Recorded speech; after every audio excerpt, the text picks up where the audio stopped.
The director's cut is brilliant. This is the first segment of the 8th episode of the 17th season of Arthur, and in this one, George has decided to make a film, and his friends kind of force themselves onto the project against George's wishes, and they kind of start to take over things, and it takes a direction that George really doesn't want, and he has to learn that it's his film, he gets the final say, and he has to learn to put his foot down.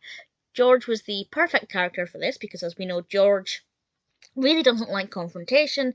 He doesn't like not pleasing people, or maybe not so much not pleasing people, but he doesn't like upsetting people. And I have to say, the story he created is wonderful, and it could actually be a decent film. And it was kind of really pleasant to see everything kind of come together, even though there were problems with it. It was nice to see certain things being visualized and to see the creative process. And I had a strong hope that George would eventually learn to put his foot down. Whether or not he does and what the final outcome is, I'm not going to say. But he certainly had to learn that if he doesn't, things are not going to go well.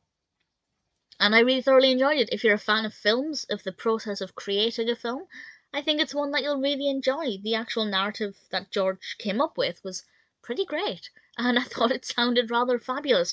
The director's cut is probably my favourite George episode. Certainly one of my favourite episodes in quite a while. Absolutely one that I really loved. Great narrative within narrative, and some really important messages about creative control and not taking charge of something that isn't yours.